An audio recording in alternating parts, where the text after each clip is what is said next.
I'm Brad Ball of Ballstein Enterprises, and I'm a wine entrepreneur. It's got me Ballstein Enterprises, except cool. So I'm just going to basically talk about what I've done, where I've been, and where I'm going, and how well it functions, I guess. Back when I was growing up, look at that stallion.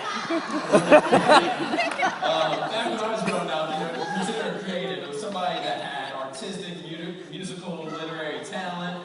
And so I was good at math and science and didn't really fit into that. But, things have evolved, and all of a sudden it seems like I'm in the creative sort, and I feel like much of what I do is of the creative sort. And yeah, we're looking at some corporate companies here that have actually taken that to the next level. These companies are not only putting creativity within the business world, they're also the people who are, like #1 in supply chain, logistics, and all that jazz. So in terms of becoming an entrepreneur, I think it's a two-sided gig. First and foremost, you gotta find a gap in the market. I think this is a pretty appropriate representation. This is kind of where it all starts. You know your proficiencies, you know what you want to do, and then all of a sudden you see where you can make your mark within the market. With that said, everybody and their brother has an idea. It's the implementation that's difficult. This is a quote from Guy Kawasaki, former exec of Apple. It's so simple, but so poignant.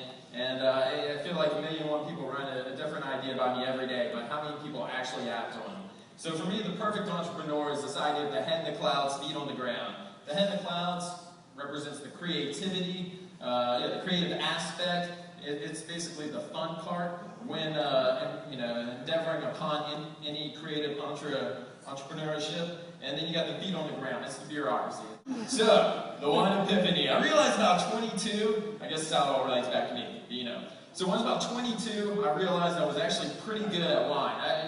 It just doesn't come down to the tasting, the smelling, all that jazz. It comes down to taste memory and actually being able to cross-reference what you taste with other wines. And you might have tasted that wine like 2-3 years ago. So, with that said, that really developed my passion for wine with New York work. So, moved back to Charleston, F&B background, passion for wine. Come back to Charleston, there's not one wine bar in Charleston. I've pretty much lived in the wine bar scene up in New York, absolutely loved them. There's like 50 of them. A few of them are just absolutely amazing, spectacular, and we get social. That's pretty much, I hate to be almost that formulaic about the whole thing, but when it comes to creative entrepreneurship, it almost is this defined formula. Been open 3.5 years. Social's open 365 days a year. Remember that for Christmas, all that jazz. And so it's just one of those things that you gotta keep going with. This is basically my favorite wine bar in the world. It's called Terroir. It opened up 2 years after Social opened up. On the left-hand side is the actual cover of the wine list. On the right-hand side is the excerpt from the page. This guy is crazy. The man behind the magic is Paul Greco, and his cojones are huge. It inspired me to read my wine list, all 16 pages, and as you can see, my cojones are small to medium size. So please come check it out and maybe buy some wine while you're at it. So in this whole process, step 2 is, I thought there was just a real lack of marketing and branding in terms of wine labels. These are some of my favorite ones that I really feel that appeal to me, stick out to me, and I realize there's a whole bunch of other like-minded individuals, wine drinkers like myself, who feel this way, and we're the millennials.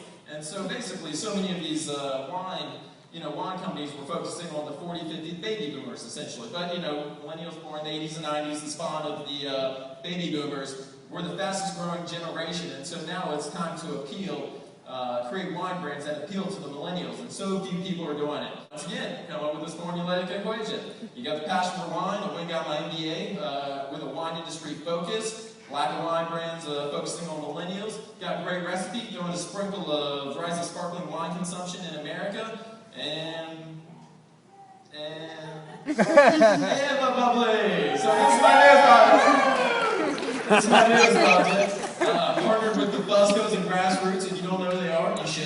They're one of the people who put this thing on. So basically, we're sourcing some sparkling wine out of Chile, bringing it to the stateside, and we're looking to take this thing national. So once again, looking at the wine industry and taking it from there. So create yourself. Whoever told you that, find yourself BS, that's like the cubic zirconia of the adage world. Just want to find out. Don't do it. Create yourself. You gotta run with it. It's one of those things where I realized when I was like 20 years old, there is no find yourself. You just gotta go out there and do it. And I think I'm a much better person for it. So with that said, create yourself. It's branding. That's what it comes down to. What's a great way to brand yourself? Blogging. This is the my new wine blog, Wine Awesomeness, designed by one Jamie, who's somewhere out in the crowd. So Jamie! It's not live yet. It will be in the next few weeks, but I'm super stoked about it. But it's the same idea. Branding, branding, branding. You know, you hate to admit it, but essentially that's what you're doing. And last but not least, I'm just finishing up with a couple random things. I love to travel. Travel influences me more than anything. I try to travel a stupid amount. I think all my friends hate me, or at least they're jealous for, yeah, whatever. It's killer. Maybe nervy. Yeah, and here's my last thought. It's my final thoughts. Very Jerry Springer of me. It's a little intense, but basically it just means live life. I think I'm about 3 seconds. I love you, Mom and Dad. You're awesome. And a round of applause for Brad Ball's mustache.